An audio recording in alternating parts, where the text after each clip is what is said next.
जय हिंद दोस्तों, आपका स्वागत है अपने यूट्यूब चैनल अनप्लग सोल्जर पर।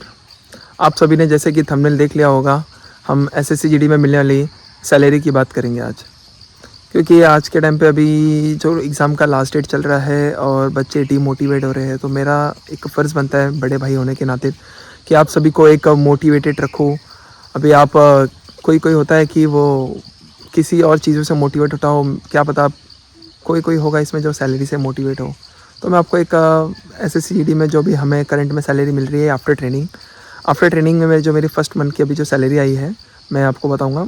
ये फेब मंथ की तो 59,731 रुपये आई है और ग्रॉस अमाउंट है वो मेरी। और जो मेरे बैंक अमाउंट टू बैंक आई है 55,566 रुपये, जो कि एक बहुत ही बढ़िया सैलरी है एसएससी जीडी के टाइम पे। आप भी नहीं सोचोगे कि एक 10th बेस पे जो आपके गांव में या फिर आपके फ्रेंड सर्कल में आपके जितने भी ग्रेजुएशन किए हो, चाहे वो कौन सी भी जॉब कर रहे हैं, कौन सी भी एमबीए क्यों ना किया हो, या तो उसके वजह से एक अच्छी खासी बोलते ना एक्सपीरियंस लेके बैठा हो 5-5 साल की, उसको लास्ट सैलरी अभी के टाइम पे अगर वो कर रहा भी होगा कितनी भी मेहनत, तो उसको 35,000 के ऊपर कहीं नहीं मिलेगी सैलरी प्राइवेट में। लेकिन मैं आपको एक गवर्नमेंट जॉब में जो एक 10th बेस पे है और एक काफ़ी अच्छी सैलरी दे रहा है वो। बस इसमें क्या है कि थोड़ी सी फिज़िकली है और सभी चीज़ें मेंटली है। तो आप सभी का एक ड्रीम जॉब होता है यूनिफॉर्म पाना, और मैं इस ड्रीम जॉब के लिए मैं खुद आया हूँ इस मेहनत करके इस फील्ड में। तो मैं आप सभी को एक लास्ट टाइम पे मोटिवेट करना चाहूँगा कि आप लोग पढ़ाई करिए। मैं बता रहा हूँ ना, गवर्नमेंट हमें इतनी सारी सुविधा देती है कि आपको मन में बता नहीं सकता। हमारे घर जाने से, घर आने से, इधर पे वापस आने के लिए, और हर साल में 3 साल पे एक बार फैमिली के साथ में एक लॉन्ग टूर पे जाने के लिए, जो भी फ्री होती है, फ्री ऑफ कॉस्ट होती है हमारे बच्चों के लिए। एजुकेशनल पर्पस के लिए हॉस्टल में उनको आप पढ़ा सकते हो, उसके लिए आपके फ्यूचर सभी को गवर्नमेंट है ना एकदम सिक्योर करके रखती है।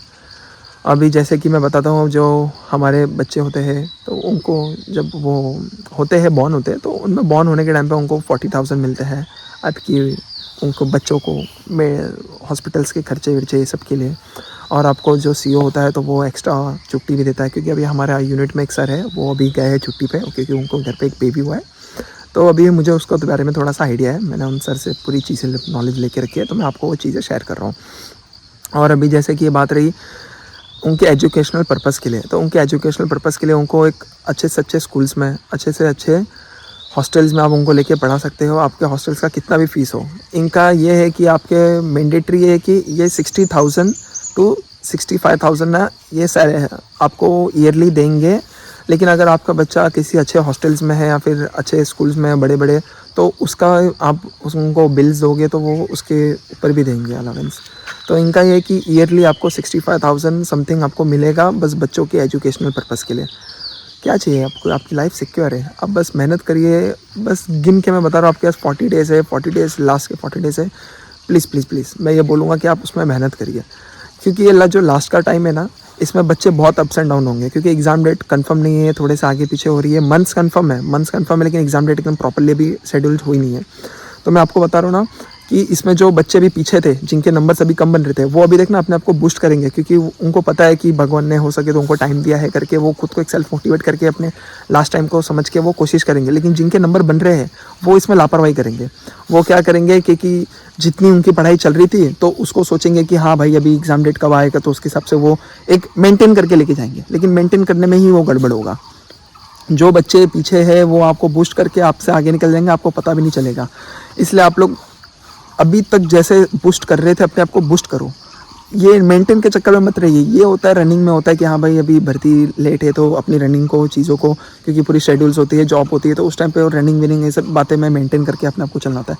यहाँ पे पढ़ाई में मेंटेन करके नहीं, यहाँ पे जितनी एग्ज़ाम्स डिले होगी ना, उतने मेरिट्स के चांसेस है कि वो हाई जाने वाले।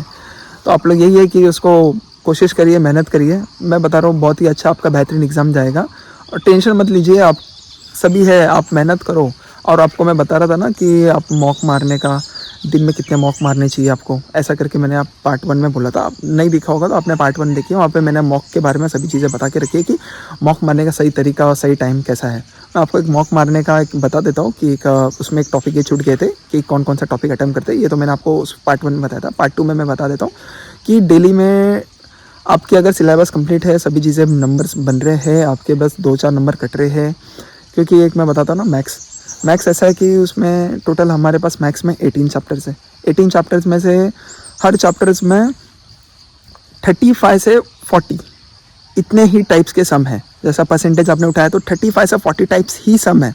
रेशियो एंड प्रोपोर्शन उठाया 35 से 40, और जो उसमें 25 तक है ना, 25 तक एकदम बेसिक्स क्वेश्चंस होते हैं। और उसके बाद में आते हैं वो 25 बेसिक जो क्वेश्चंस है वो आपको कभी छूने की ज़रूरत पड़ेगी नहीं, क्योंकि आपने इतनी प्रैक्टिस कर चुके हैं। जो उसके बाद के जो क्वेश्चंस है, सेम क्वेश्चंस वही रिपीट होते हैं, क्योंकि आपने भी मॉक्स मारे होंगे। आप जितना ज़्यादा हो सके लास्ट के टाइम पे ना मॉक मारिए, और जो ये क्वेश्चंस रिपीट हो रहे हैं ना, उन पर थोड़ा सा ध्यान दीजिए, फोकस करिए। क्योंकि वो सिली मिस्टेक अगर आप कर रहे हो तो आप सैकड़ों से पीछे हो रहे हो। क्योंकि लाइफ में अगर आपको अभी के टाइम पे इतनी मेहनत करने के बाद भी अगर आपको जॉब नहीं मिल रही है ना, तो समझ जाना कि आपने गलतियों पे ध्यान नहीं दिया। जो मॉक टेस्ट होते हैं उनके एनालिसिस नहीं किए। अगर आपको लग रहा है कि एक ही क्वेश्चंस मेरे बार बार गलत हो रहे हैं, तो आप उनको एक कहीं पे नोट कर लीजिए। नोट करके उनको बस आप रिवीजन कर लीजिए, उसको याद कर लीजिए, मेमोराइज कर लीजिए। क्योंकि मेमोराइज करने में क्या प्रॉब्लम आ रहा है आपको, आप उसको 2-3 बार मेमोराइज करें, सबका सब खेल है कॉन्फिडेंस का। अगर आपको कॉन्फिडेंस आ गया ना आपकी, हाँ ये आता है मुझे, तो ठीक है, फिर तो आपको इतना भटकने की ज़रूरत नहीं पड़ेगी। तो आप लोग प्लीज़ थोड़ा सा ध्यान दीजिए, बहुत ही अच्छी चीज़ें हैं। और मैं आपको एक मोटिवेशन दे चुका हूँ। आपके पेरेंट्स, आपके गांव वाले, आपने सभी देखा होगा अपने महाराष्ट्र साइड में या फिर यूपी साइड में, कहीं पे भी राजस्थान साइड में, उनको कैसे गाड़ी पे थार में बैठा के उनको पूरे गांव भर में घुमाया जाता है, गले में हार भी पहना के, पूरा गुलाल विलाल लगा के उनको एक वहाँ के जो एमएलए या विधायक होते हैं वो थोड़े से मिलने आते हैं। तो आप लोग प्लीज़ उस पर थोड़ा सा ध्यान दीजिए। सरपंच आते हैं, आपके गाँव में एक पॉपुलरिटी हो जाती है, आपका गाँव आपके नाम से थोड़ा जाना चाहते हैं। आपके सबसे मेन टॉपिक है आपके पापा, ये देखो फौजी के पापा जा रहे हैं, ये इंपॉर्टेंट है, ये मेन इंपॉर्टेंट है। तो आप लोग प्लीज़ ध्यान दीजिए। अपने पापा को आपके नाम से बुलाने के लिए गर्व होना चाहिए कि अभी तक आपके पापा को एक उनके नाम से जानते होंगे, या तो आपको खुद कोई भी जानता है तो आपको जानता है कि हाँ ये इनके पापा है, मतलब ये इनका लड़का है। लेकिन आप ऐसा काम करिए कि आपके पापा को आपके नाम से जाना जाए, एक वो प्राउड मोमेंट होता है। आप लोग प्लीज़ मेहनत करिए। मैं चाहता हूँ कि मेरे भाई हो, कोई भी भटके ना, हर कोई मेहनत करे, अपने आप में एक सेल्फ मोटिवेटेड रहे। आपको मैं हमेशा मोटिवेट करूँगा, आप प्लीज़ मुझे सपोर्ट करिए। मैं आपको यूँ ही 2-2 दिन पे एक वीडियो डालते रहूँगा। आप मुझे बस टॉपिक कमेंट करिए, आपको कोई भी, मैं विद इन 13 मिनट्स मैं आपको हर कमेंट्स का रिप्लाई दूंगा, ये मेरी गारंटी। आपको जो टॉपिक चाहिए आप वो टॉपिक बोलिए, आपको कुछ भी प्रॉब्लम है प्लीज़।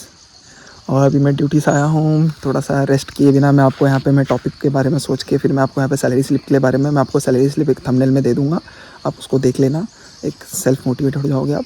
मेहनत करिए और कुछ नहीं।